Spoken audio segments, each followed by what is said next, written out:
All right, Josh, we about ready to get going here? Now, this slide is going to be tough. I know that your food is about ready to get off your plates. I just want to set some ground rules, and the first part of that, you can go ahead and click on over, is that it's all about learning, and the only way that you're going to learn is if you're taking notes, then you turn around and review those notes either tonight or again in the morning. Then you're going to have to ask some questions. I mean, the great thing about this group is the email's sitting there on that white sheet of paper that's on everybody's seat, so you've got a great opportunity. You want to email questions, email them. Otherwise, I got to tell you, 92% of everything you're going to hear tonight, you're going to forget. It's a scientific law. 92% of everything you're going to hear tonight, you're going to forget. And learning is about inspiring your dreams. You see, one of the worst things that happens in our world today is that people give up on their dream. And the second they give up on their dream, you can count on one thing: your dream's going to give up on you. You cannot quit on your own dream. Consequently, it's all about learning every single day. You know, I really aspire to something that Napoleon Hill taught in Think and Grow Rich. If any of you have read that book, you'll know what I'm talking about. If you haven't, I would strongly suggest that you get the book and start reading. It's one of the best works about how to build wealth. And in there, he sets out a principle that says, you will learn from everybody that you come in contact with. And would everybody agree with that statement? If you do, raise your hand for me. Make sure we're all on the same page. Great. Then that means that you have to buy into this. Everybody's learning from you also. So the question then becomes, what are they learning? And you see, now we start getting into accountability. And we already know that we got a pretty good struggle out there with accountability.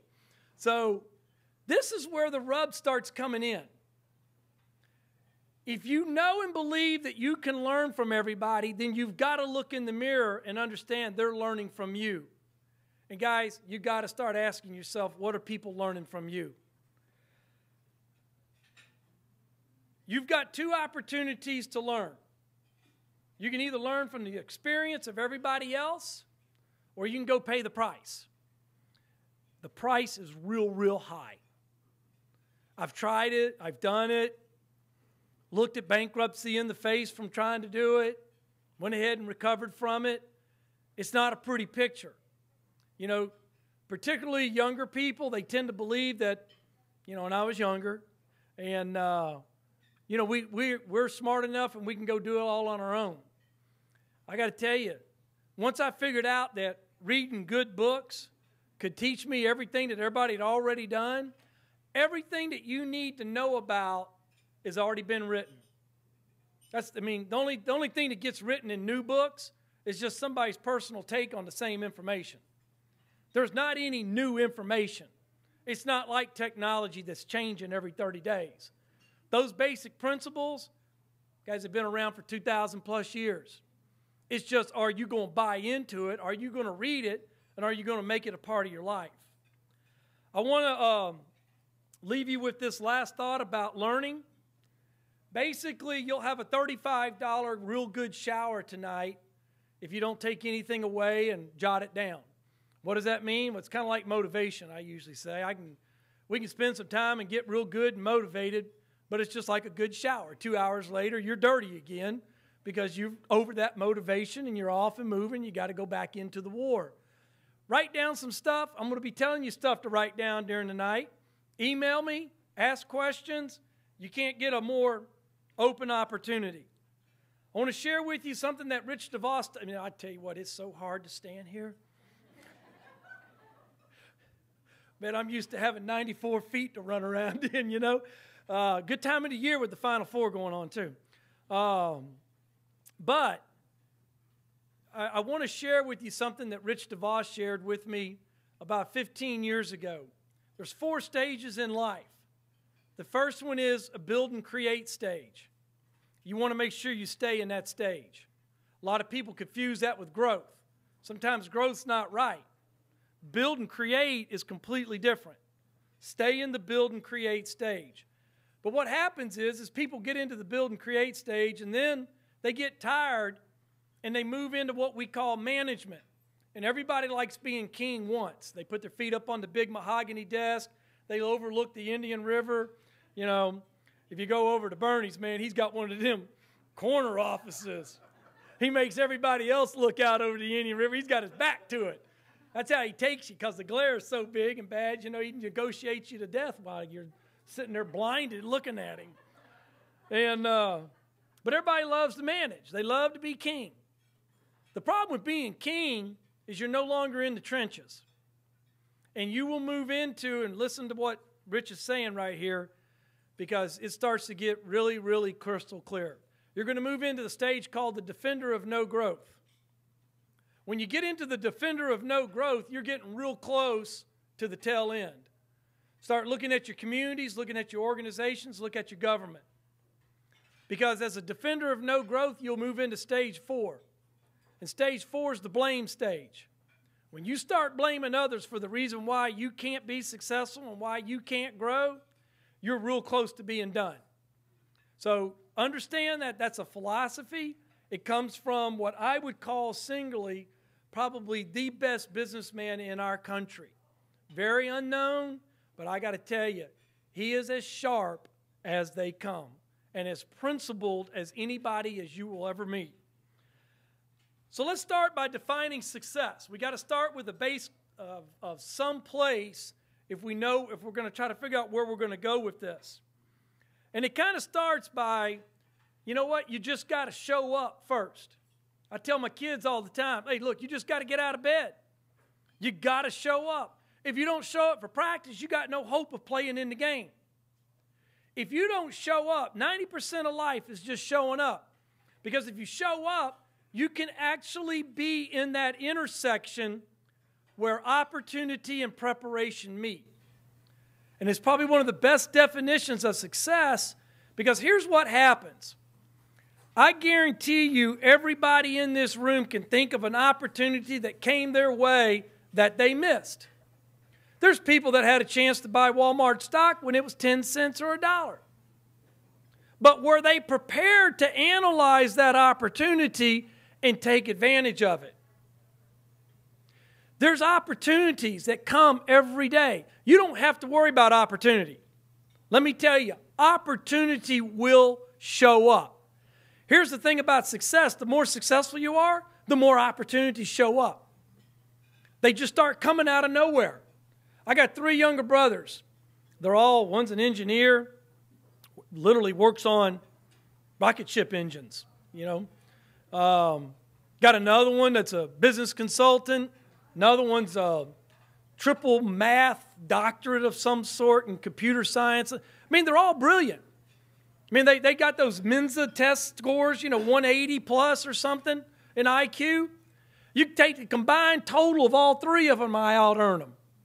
I can't get over 120 on an IQ test. It ain't got nothing about to do with your IQ, guys. It really doesn't. I love my brothers, don't get me wrong. They look at me and go, where do you find all this stuff? I don't know where I find it. My eyes are open. It'll come to you. I promise it will show up. Here's what I can't promise you. Are you working on yourself to be prepared for the day that it does show up? Are you ready when that opportunity shows up?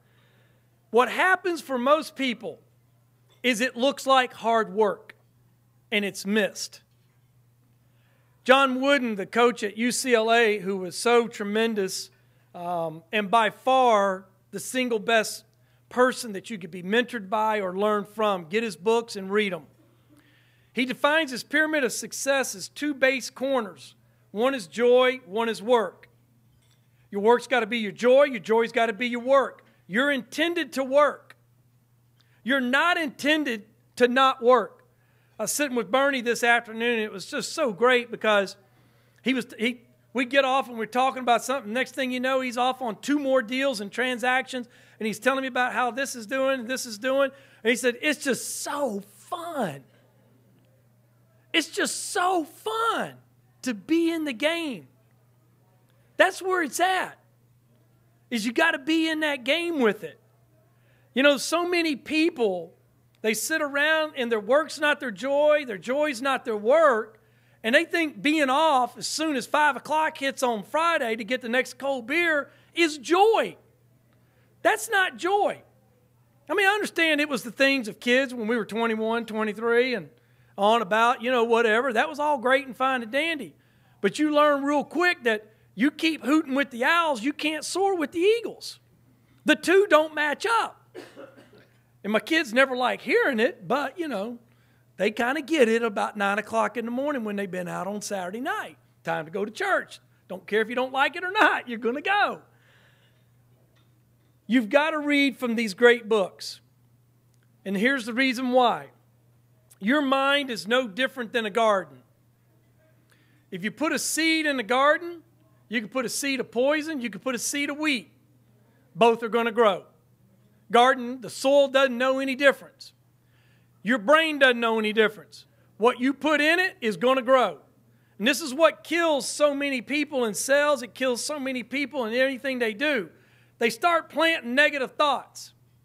And they forget that it takes 6 to 8 months before those negative thoughts actually germinate and turn into something. And all of a sudden you look up 6 to 8 months later and you got all this bad stuff going on and you forgot you planted it 6 to 8 months ago. I'm telling you, you got to guard this free thing that you got called a brain. You cannot allow that garbage in on a day-to-day basis. And if you're not reading, there's no way that you can block it all out. You can't do it. Here's the philosophy I want you to buy into, and if you're going to get anything written down tonight, this will probably be a good one.